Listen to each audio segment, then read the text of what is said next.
오늘 할 내용은 리치인데요. 리치를 하기 전에 저번 동영상에서는 유가 크롬 도금과 로스 ELV의 관계에 대해서 정리를 했었습니다.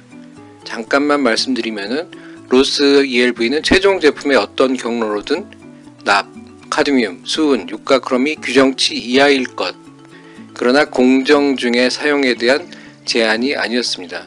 그래서 유가 크롬 도금을 하여도 제품에 유가 크롬이 없으면은 ELV와 로스에서는 문제가 없었습니다. 그런데 최근에 보면은, 최근은 아니겠죠, 좀 됐는데 리치가 있으면서 여기에 대한 논란이 있었기 때문에 본 프로그램에선 여기에 대해서 좀 정리를 해드리려고 합니다.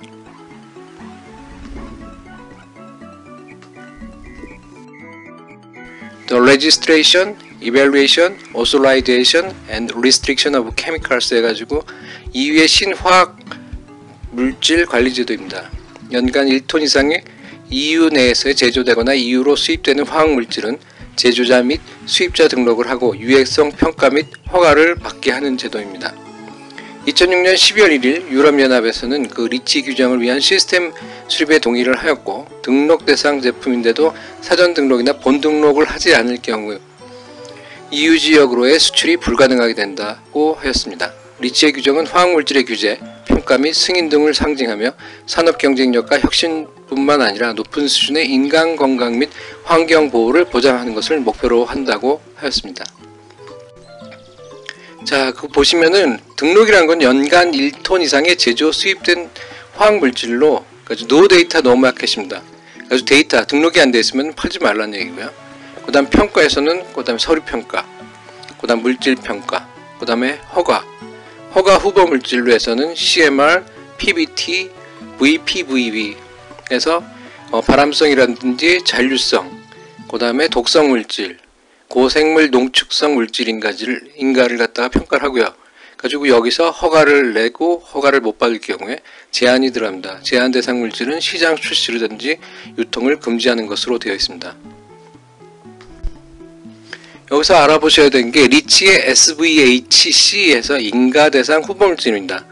The substance of very high concern 해서 인가 후보 물질, 가지고 물질 리스트에 게재가 되면은 이 SVHC를 갖다 0.1% 넘게 하는 성형품을 유럽 내에서 제조 또는 수입하는 사업자는 그것을 사용할 이용자에 대해 해당 제품을 안전하게 사용할 조건을 제시하는 그 정보를 전달할 의무가 있다, 이렇게 되어 있고요.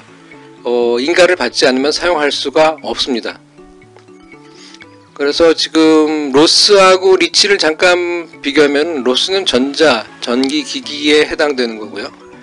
대상 물질은 PB, 카드뮴, 수은, 유가 크롬, 그 다음 PBB, PBDE. 근데 이제 리치에는 약 한 1500 물질 정도가 있습니다. 그래서 규칙 내용을 보면 로스에서는 함유를 금지, 리치는 그냥 정보 전달 의무가 있고요. 그 다음 정보 게시 의무, 제출 의무가 있습니다. 로스는 제품에 아까 말씀드린 것처럼 함유하지 마라, 제조 공정에는 영향이 없습니다. 근데 리치는 물질에 대한 규제이기 때문에 제조 공정에 영향을 미칠 수가 있습니다.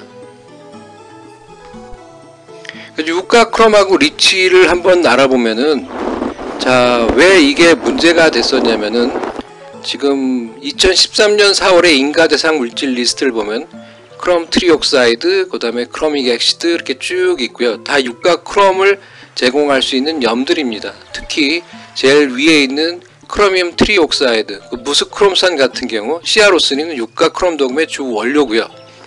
만약에 이게 인가 대상 물질 리스트에 올랐는데 규제가 된다 그러면은 유가 크롬 도금을 할 수가 없겠죠. 그래서 그 일정을 보면은 2013년 4월 17일에 일단은 거기에 게재 리스트에 올라갔고, 2017년 9월 20일이 선셋 데이트 이렇게 나와서 있어요. 그래서 2017년 9월 20일까지 완료, 그런 의미가 있었는데, 이것은 9월 21일까지 유럽에서 인가 대상 물질을 수입, 제조하거나 사용하는 업자, 사용할 분야에 대한 등록을 마쳐야 한다는 얘기입니다. 근데 실제로는 이거를 가지고 2017년 9월 21일까지 이후부터는 유가 크롬을 갖다 사용하지 못한다, 그렇게 오해를 한 경우도 많았고, 또 그런 식으로 또 얘기를 하면서 어떤 과제를 연구를 하든지 아니면 약품회사 쪽에서도 그런 쪽에 그 이후에는 사용을 못한다, 못할 수 있다, 그렇게 얘기를 한 적이 있습니다. 그래서 시장에서는 상당히 걱정을 많이 했고, 그래서 설마 그렇게 했고, 지금 2019년인데 사실 잘 쓰고 있죠. 근데 그 이후에 어떻게 되었는지, 지금 뭐 리치에서 이게 허가 물질인지 인가 대상 물질인지 그런 거에 대해서 정리가 된 적은 없었어요. 자, 보면은 아까 얘기한 그 선셋 데이트가 2017년 9월 17일로 되어 있고, 여기서 보면은 그때 검토를 한 것이, 예를 들어서 2번에 보시면은 펑셔널 크롬, 아주 하드 크롬, 경질 크롬 같은 경우에는 이거를 사용하는 신청자들은 12년간의 그런 심의 기간을 두자. 그 다음에 RAC라든지 SEAC 같은 그런 기관에서는 7년. 서로 간에 이제 얘기가 다르고요. 그리고 여러 가지 또 밑에 4번 같은 경우는 그런 그 항공산업 등에 쓰이는 펑셔널 크롬, 경질 크롬, 그런 펑셔널 플레이팅 위드 데코레이티브 캐릭터에서 장식으로 한 것도 12년에서 또 7년, 그렇게 서로 간에 약간의 차이가 있었습니다.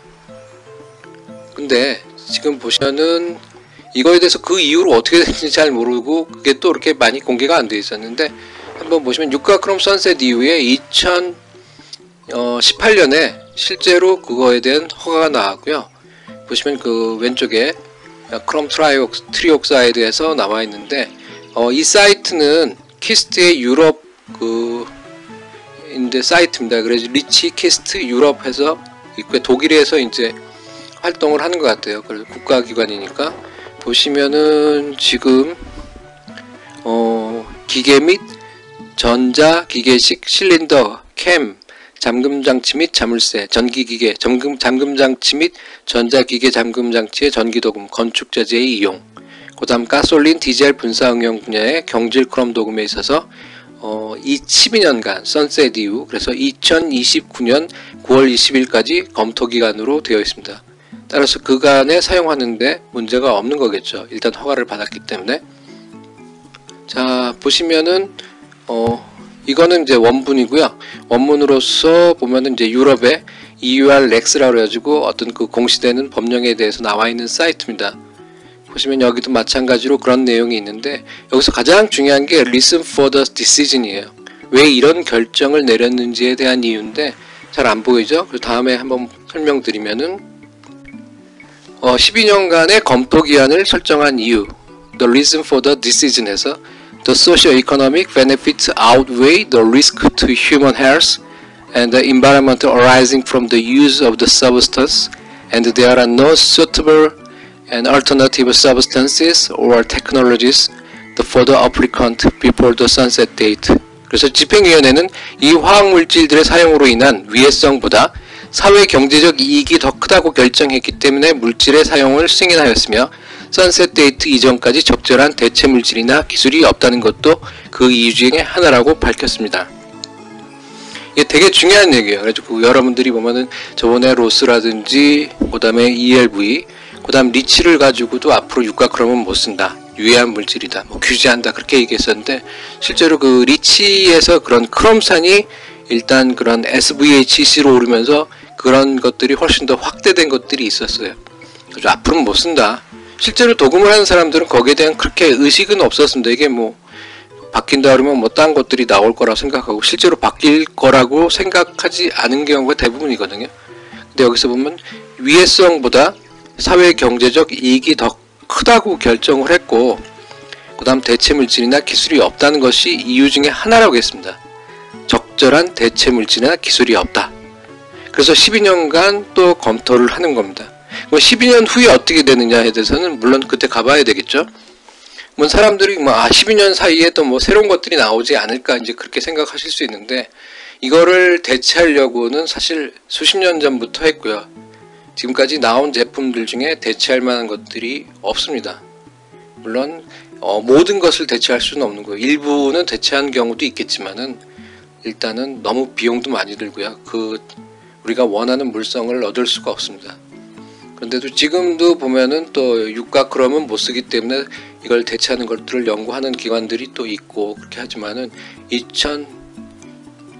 29년까지에서는 지금 사용하는 거에 대해서 어떠한 제한도 없고요. 제 개인적으로는 또 이거를 대체하는 그런 프로세스에 대해서 연구도 해보고 실험도 해봤는데 너무너무 비용이 많이 들어요. 그런 면에서는 참 신이 공평하다는 생각이 듭니다. 유가 크롬 같은 경우엔 가격도 싸고요. 그다음 물성도 아주 뛰어납니다. 근데 위해성이 있기 때문에 참 완벽한 거는 없는 것 같아요. 그래가지고 이런 거에 대해서는 별렇게 많이 안 알려지고, 국내는 이런 것들 사이트에 대해서 정확하게 정의를 내려주는 것들이 없었는데 한번 보겠습니다. 일본의 Jnet21 해가지고 중소기업 비즈니스 지원 사이트입니다. 일본 정부에서 하는 거고요. 보시면은 그 Q&A가 있는데 한번 좀 읽어보겠습니다. 리치에서는 유가 크롬 화합물이 인허가 대상이 되어 있습니다. 크롬 도금 처리한 제품을 유럽에 수출하는 경우 어떤 주의가 필요한가요? 답변입니다. 기사의 제품은 크롬 도금 도금 처리된 성형품입니다. 크롬 도금에 기본적으로서 통상 서전투욕이 사용되고, 서전투욕에는 크롬산, 황산 등이 사용됩니다. 도금력의 주성분인 크롬산, 유가 크롬염이 리치의 인허가 물질 대상에 해당합니다. 그러나 전기 도금에 의한 크롬 도금에는 음극에서 금속 크롬이 석출하여 크롬 도금 피막이 생성됩니다. 이것은 금속 크롬이므로 유가 크롬이 아닌 영가 크롬이 됩니다. 품질 관리가 충분하다면 전기 도금에 의한 크롬 도금 피막에 유가 크롬은 존재하지 않습니다. 리치 규칙에서도 공정 내에 사용되고 제품에 함유되지 않는 물질은 규제 대상 외로 됩니다. 56조에서 인허가 대상 물질을 EU 영내에서 성형품에 집어넣는 것은 제한이 되지만, 일본에서 제조하고 인허가 물질이 포함된 성형품을 EU 영내에 수출하는 경우 허가는 필요가 없습니다.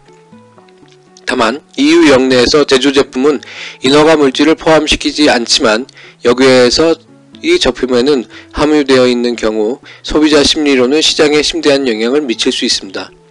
성형품에 포함된 SBHC의 농도가 중량비 0.1%를 넘는 경우에는 정보 전달 및 제출의 의무가 있지만, 앞에 이야기한 것처럼 기사에 크롬 도금 처리한 성형품은 해당되지 않으므로 의무는 없습니다.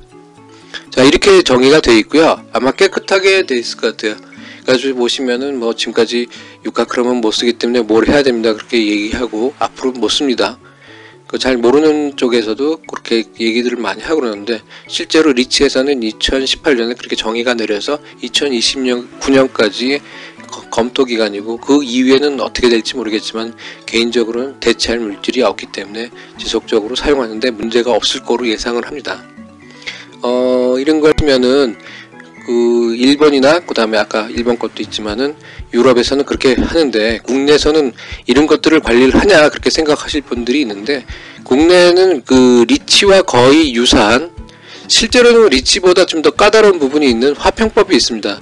거의 비슷한 시스템이에요. 화학물질이 합성됐을 때는 유용성을 확인하고 위해 가능성을 확인해서 없을 경우에 제한 없이 사용하고, 그거 있는 경우에는 시장 출시를 금지하든지 제한 출시, 이렇게 되어 있는 화평법이 있고요. 이외에는 시설 설치라든지 시설 운영, 사고 대응에 대한 화관법이 있습니다.